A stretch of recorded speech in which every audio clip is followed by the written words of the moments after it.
श्रीमद् भागवत महापुराण तृतीय स्कंद अष्टमो अध्याय। श्री मैत्रेय जी ने कहा, विदुर जी, आप भगवत भक्तों में प्रधान लोकपाल ही हैं। आपके पूर्व वंश में जन्म लेने के कारण वह वंश साधु पुरुषों के लिए भी सेवयोग्य धन्य है। अब मैं क्षुद्र विषय सुख की कामना से महान दुख को मोल लेने वाले पुरुषों की दुख निवृत्ति के लिए श्रीमद् भागवत पुराण प्रारंभ करता हूँ, जिसे स्वयं श्री शंकरषण भगवान ने सनकादि ऋषियों को सुनाया। अखंड ज्ञान संपन्न आदिदेव भगवान संकर्षण पाताल लोक में विराजमान थे। सनत कुमार आदि ऋषियों ने परम पुरुषोत्तम ब्रह्म का तत्व जानने के लिए उनसे प्रश्न किया। उस समय शेष जी अपने आश्रय स्वरूप उन परमात्मा की मानसिक पूजा कर रहे थे, जिनका वेद वासुदेव के नाम से निरूपण करते हैं। उनके कमल सरीखे नेत्र बंद थे। प्रश्न करने पर सनत कुमार आदि ज्ञानी जनों के आनंद के लिए उन्होंने अध खुले नेत्रों से देखा। सनत कुमार आदि ऋषियों ने मंदाकिनी के जल से भीगे अपने जटा समूह से उनके चरणों की चौकी के रूप में स्थित कमल का स्पर्श किया, जिनकी नाग राजकुमारियां अभिलषित वर्ग की प्राप्ति के लिए प्रेम पूर्वक अनेकों उपहार सामग्रियों से पूजा करती हैं। सनत कुमार आदि उनकी लीलाओं से मर्मज्ञ है। उन्होंने बार बार प्रेम गदगद वाणी से उनकी लीला का गान किया है। भगवान संकर्षण ने निवृत्ति परायण सनत कुमार जी को यह भागवत सुनाया, ऐसा प्रसिद्ध है। परमहंसों में प्रधान श्री सांख्यायन जी को जब भगवान की विभूतियों का वर्णन करने की इच्छा हुई, तब उन्होंने इसे अपने अनुगत शिष्य हमारे गुरु श्री पाराशर जी को और ब्रह्मपति जी को सुनाया। इसके पश्चात दयालु पाराशर जी ने पुलस्त्य मुनि के कहने पर आदि पुराण मुझसे कहा। श्रद्धालु और सदा अनुगत देखकर अब वही पुराण मैं तुम्हें सुनाता हूँ। सृष्टि के पूर्व यह समस्त विश्व जल में डूबा हुआ था। उस समय एकमात्र श्री नारायण देव शेष सैया पर पड़े हुए थे। वे अपनी ज्ञान शक्ति को अक्षुण रखते हुए ही योग निद्रा का आश्रय ले रहे थे। अपने नेत्र मूंदे हुए थे। सृष्टि कर्म से अवकाश ले आनंद मग्न थे। उनमें किसी प्रकार की क्रिया नहीं थी। जिस प्रकार अग्नि अपनी दाह आदि शक्तियों को छिपाए हुए काष्ठ में व्याप्त रहता है, उसी प्रकार श्री भगवान ने संपूर्ण प्राणियों के सूक्ष्म शरीर को अपने शरीर में लीन करके अपने आधारभूत उस जल में शयन किया। उन्हें सृष्टि काल आने पर पुनः जगाने के लिए केवल काल शक्ति को जागृत रखा। इस प्रकार अपनी स्वरूप भूता चित शक्ति के साथ एक सहस्त्र चतुर्युग पर्यंत जल में शयन करने के अंतरन जब उन्हीं के द्वारा नियुक्त उनकी काल शक्ति ने उन्हें जीवों के कर्मों के लिए प्रेरित किया, तब उन्होंने अपने शरीर में लीन हुए अनंत लोक देखे।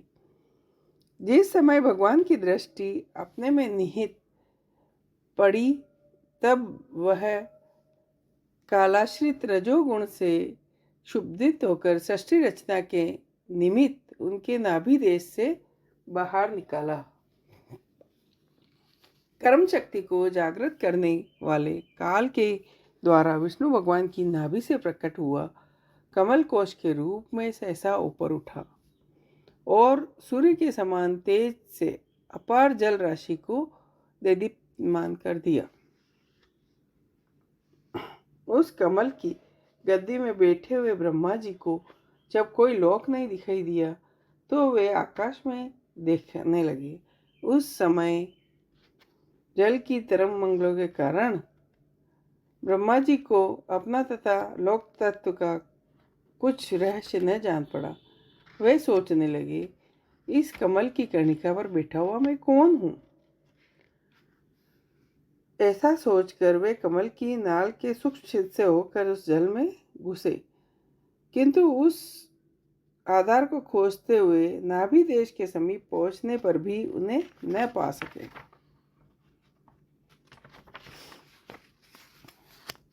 विदुर जी अपार अंधकार में अपने उत्पत्ति स्थान को खोजते खोजते ब्रह्मा जी को बहुत काल बीत गए। यह काल ही भगवान का चक्र है जो प्राणियों को भयभीत करता हुआ उनकी आयु को क्षीण करता रहता है। अंत में विफल मनोरथ हो वहां से लौट आए और पुनः आधारभूत कमल पर बैठकर धीरे धीरे प्राणवायु को जीतकर चित्त को निसंकल्प किया और समाधि में स्थित हो गए। इस प्रकार पुरुष की पूर्ण आयु के बराबर काल तक अर्थात दिव्य 100 वर्ष तक अच्छी तरह योग अभ्यास करने पर ब्रह्मा जी को ज्ञान प्राप्त हुआ। तब उन्होंने अपने उस अधिष्ठान को जिसे वे पहले खोजने पर भी नहीं देख पाते थे अपने ही अंतःकरण में प्रकाशित होते देखा।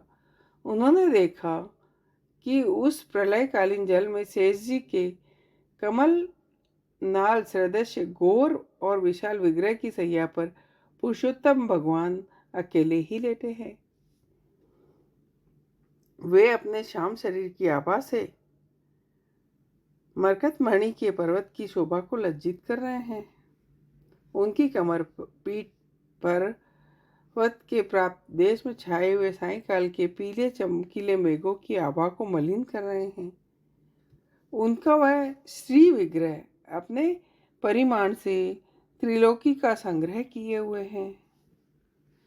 अपनी अभिलाषा पूर्ति के लिए भिन्न मार्गों से पूजा करने वाले भक्त जनों को कृपा पूर्वक चरण कमलों का दर्शन दे रहे हैं। सुंदर नासिका, भौहें, कुंडल, कानों में बिंबफल के समान लाल अधरों एवं कांति लोक तारित मुस्कान से युक्त वे अपने उपासकों का सम्मान अभिनंदन कर रहे हैं। वे नागराज के अनंत बंधु श्री नारायण ऐसे जान पड़ते हैं मानो कोई जल लिए पर्वतराज ही हो।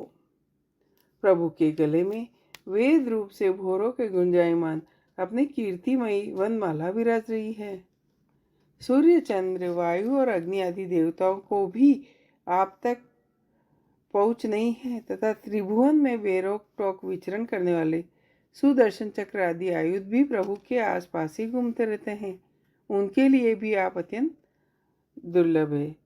तब विश्व रचना की इच्छा वाले ब्रह्मा जी ने भगवान के नासिका नाभि सरोवर से प्रकट हुआ वह कमल, जल, आकाश, वायु और अपना शरीर केवल ये 5 पदार्थ ही देखे।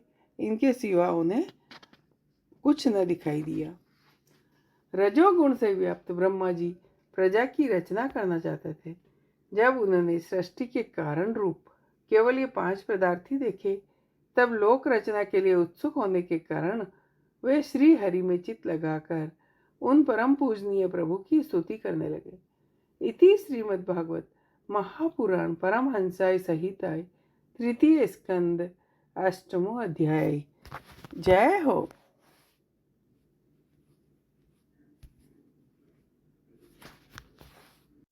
श्री